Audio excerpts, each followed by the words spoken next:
नमस्कार दोस्तों, genius junction channel में आपका हार्दिक स्वागत व अभिनंदन करता हूं। आज हम बीएसटीसी की एक स्पेशल क्लास लेके आए हैं आपके लिए। जो बीएसटीसी के स्टूडेंट तैयारी कर रहे हैं उनके लिए रीजनिंग की एक स्पेशल टेस्ट सीरीज लेके आए। टेस्ट सीरीज हमारी चल रही है। जिसने पहली टेस्ट सीरीज नहीं देखी वो जाके हमारे चैनल पर देख लें। एक टेस्ट सीरीज हमारी कंप्लीट हो चुकी थी, उसमें बिल्कुल शॉर्ट ट्रिक आपके जो एग्जाम में इनसे क्वेश्चन पक्का आएंगे, एक एक दो क्वेश्चन। आज भी हम इंपॉर्टेंट क्वेश्चन लेके आए हैं। इससे संबंधित संख्याएं चेंज हो सकती है बस, और बाकी इसी प्रकार से क्वेश्चन आएंगे जो आज हम आपके लिए बिल्कुल शॉर्ट ट्रिक लेके आए हैं। ये क्वेश्चनों को ध्यान से आप करना। जो पहला क्वेश्चन मैं आपको बता रहा हूं, देखो मोस्ट इंपोर्टेंट क्वेश्चन है। ऐसा क्वेश्चन एग्जाम में जरूर देखने को मिलेगा आपको बीएसटीसी एग्जाम में, ठीक है ना। जैसे मान लो शब्द READ के अक्षरों को अधिकतम कितने प्रकार से समायोजित किया जा सकता है, यानी कि ये मोस्ट इंपोर्टेंट क्वेश्चन है। READ ऐसे कोई भी शब्द दे देगा यहाँ पर कि इनको कितने प्रकार से अपने लिख सकते हैं, ठीक है ना। इन्हीं शब्दों, चार शब्दों को तोड़ मरोड़ कर कितनी प्रकार से लिख सकते हैं। ऐसे क्वेश्चन बहुत बार आते हैं कंपटीशन एग्जामों में। तो इस प्रकार के क्वेश्चन मैंने आपको समझाने के लिए बिल्कुल शॉर्ट ट्रिक यूज कर रहा हूं। देखो इन अक्षरों को गिन लेना आप, कितने भी हो यहाँ पर 1 2 3 और 4, टोटल कितने हैं 4। आपने कुछ नहीं करना, बस 4 जितने अक्षर हो वहीं से उल्टी शुरू कर देना। देखो 4 गुणा 3 गुणा 2 गुणा 1, इस प्रकार से शुरू करनी है। अगर 5 होते तो फिर 5 4 3 2 1, इस प्रकार से शुरू करना है कि कितने प्रकार से अब लिखेंगे, ठीक है ना। अब जैसे मेरे पास 4 अक्षर थे तो मैंने 4 से शुरू कर दिया। देखो 4 गुणा 3 गुणा 2 गुणा 1, इन सभी को मल्टीप्लाई करो। 4 3 12, 12 दूना 24 और 24 से कम 24, कितना आया 24। ये देखो ऑप्शन सी, ये आंसर सही होगा। 24 प्रकार से अपने इन अक्षरों को लिख सकते हैं, समायोजित कर सकते हैं, ठीक है ना। समझ आ गई सभी को। अब नेक्स्ट क्वेश्चन देखो, भी बिल्कुल शॉर्ट ट्रिक है। इसी प्रकार से जो आपके सामने हम टेस्ट सीरीज लेके आए, इन्हीं में से क्वेश्चन आएंगे 100%, पूरे चांस है, ठीक है। अब आगे वाला क्वेश्चन देखो, बस थोड़ा लैंग्वेज चेंज हो सकती है, संख्याएं चेंज हो सकती है, तरीका नहीं बदलेगा। तरीका यही होगा उन सवालों का। रीजनिंग जो आएगी, 10 छात्रों ने एक दूसरे को आपस में उपहार दिए तो कुल कितने उपहार दिए गए। यानी कि दो, मान लो 10 छात्र है, उन्होंने एक दूसरे को आपस में उपहार दिए या गिफ्ट दिए या कोई फूल दिए। ऐसे क्वेश्चन आएगा पेपर में जरूर। एक दूसरे को देना है, आपस में उपहार दिए तो कुल कितने उपहार दिए। इस प्रकार का क्वेश्चन करने के लिए क्या करना, आपने एक फॉर्मूला याद रखना है, n-1, ये याद रखना है। n का मतलब है कि ये छात्र कितने हैं, टोटल 10 है, ठीक है। फिर ये n का मतलब 10 माइनस 1, फिर कितना होगा 10, 10 में से 1 गया 9। इसका मतलब क्या होता है मल्टीप्लाई, यानी कि 10 को 9 से गुणा कर दो, कितना आ गया 90। ये राशि ऑप्शन इसका कि कितने उपहार दिए गए, 90 उपहार दिए गए आपस में एक दूसरे को, ठीक है ना, 10 छात्रों ने। ये फॉर्मूला याद रखना। कभी भी आपस में किसी से हाथ मिलाना हो या फिर किसी को उपहार देना हो, गिफ्ट देना हो या पेन देना हो या पेंसिल देनी हो, तो पूछ लेगा कि कुल कितने बार उपहार दिए जाएंगे। तो ये फॉर्मूला याद रखना, n-1, ठीक है ना। n मतलब होता है कुल छात्रों की संख्या है, जो कुल टोटल दे रखा होगा आपको। ये दे रखा है 10 छात्रों ने, ठीक है ना। जितने भी स्टूडेंट देगा उनका लिख देना। यहाँ पे 10 दे रखा है, 10 में से 1 माइनस कर देना बस, और बाद में मल्टीप्लाई कर देना बार वाले 10 से, n-1, ठीक है। अब आगे वाला देखो, आगे वाला बिल्कुल सिंपल है। ये मोस्ट इंपोर्टेंट क्वेश्चन है, बीएसटीसी के लिए जरूर आएगा। आप मेरे को आते ही बताना कि ये क्वेश्चन सर आ गए पेपर में। एक विशिष्ट कोड भाषा में देखो, कलम का अर्थ क्या है, कागज। कागज का अर्थ क्या है, पीला। पीला का अर्थ क्या है, कंबल। और कंबल का अर्थ क्या है, कमीज।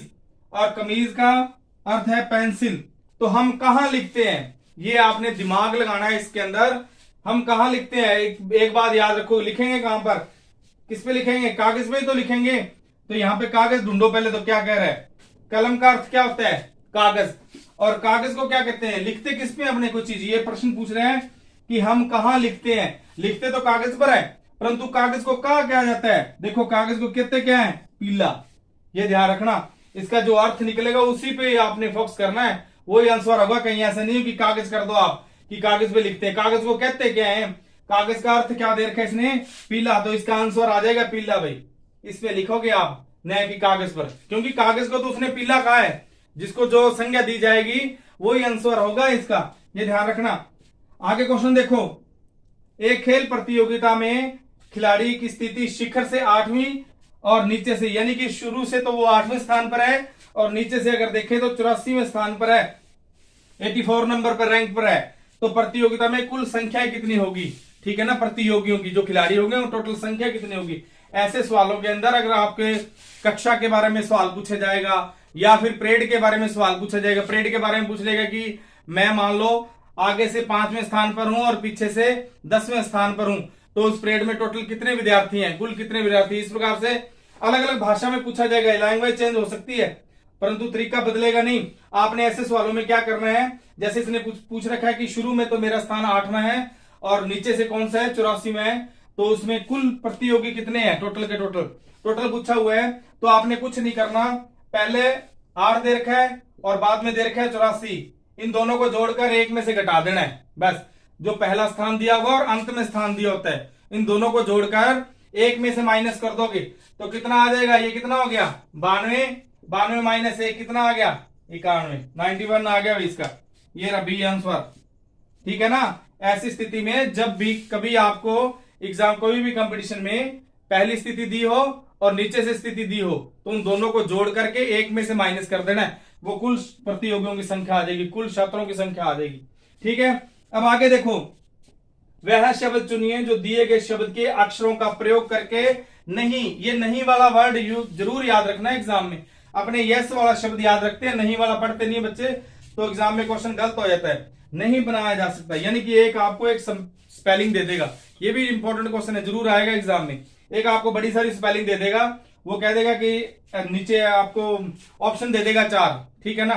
4 ऑप्शन देने के बाद वो आपसे पूछेगा कि ऐसा कौन सा ऑप्शन इनमें से है, चारों में से, जो इस स्पेलिंग से नहीं बना हुआ। यानी कि अब देखो यहाँ पे क्या लिखा है COME, इसके अंदर देखना आपने इस स्पेलिंग के अंदर कि ये 4 वर्ड है या नहीं। देखो COM और E भी ये तो है, ये तो राइट है, इसका तो छोड़ दो। PAT ये भी दे रखा है, PAT ये भी दे रखा है इसमें। आगे देखो टाइम के बारे में देखो, TIME दे रखा है या इसमें नहीं, TIME ये भी दे रखा है। आगे देखो MOST M दे रखा है, O दे रखा है, S नहीं है ना, तो इसका मतलब ये आंसर राइट हो जाएगा। ये शब्द नहीं बनाए, ये जो स्पेलिंग दे रखी है इससे शब्द नहीं बना हुआ, ये बताना है आपने। देखो S नहीं है ना, जो वर्ड स्पेलिंग में नहीं हो वो ये असली ओरिजिनल आंसर होगा इस सवाल का। उसने बोला है कि प्रयोग करके नहीं बनाया जा सकता, ये इस शब्द का प्रयोग करके ये शब्द नहीं बनेगा। आपको पता ना कि इस शब्द में ऐसे है ही नहीं, तो इसका मतलब ये आंसर राइट है आपका मोस्ट। MOST M भी है, O भी है, T भी है, परंतु S नहीं है। बाकी सभी में संख्या में है, कोई ना कोई इंग्लिश वर्ड में जो आपको दिया होगा इस प्रकार से। तो जो मैंने अभी 5 क्वेश्चन के बारे में आपको बताया है, पांचों की एक अलग अलग ट्रिक बताई है मैंने, अलग अलग तरीका है। इन पांचों के पांचों क्वेश्चनों में से जरूर आपको BSTC में देखने को मिलेंगे। जो आपके एग्जाम हो रहा है अभी, तो BSTC में जरूर आएगा इन्हीं क्वेश्चनों में से, 100% चांस है। ये पांचों के पांचों अलग अलग तरीके हैं, आप इनको करके देखना। इसी प्रकार से हम शॉर्ट ट्रिक आपके लिए BSTC एग्जाम जब तक नहीं होता तब तक हम जरूर लेके आएंगे, रेगुलर क्लास लेंगे हम डेली की डेली। आप हमारे YouTube चैनल पर जाकर जरूर देखें इन क्लासों को, जो क्लास हम ले रहे हैं। जीके की क्लास भी है वहां पर, और जो कंपटीशन उसमें आएंगे BSTC में और ऑल कंपटीशन एग्जामों के लिए हिंदी भी है, उसमें हिंदी बिल्कुल शॉर्ट ट्रिक करवाई हुई है हमने BSTC के लिए। बहुत ही महत्वपूर्ण सिद्ध होगी कि हिंदी आपके लिए, हिंदी में लगभग क्वेश्चन आपके राइट आ जाएंगे अगर क्लास देखते हो तो, ठीक है। और BSTC के लिए ये आपकी शॉर्ट ट्रिक है, इसको आप देखते रहे। अगर आपको हमारी क्लास अच्छी लगी तो इसे लाइक और सब्सक्राइब जरूर करें। धन्यवाद।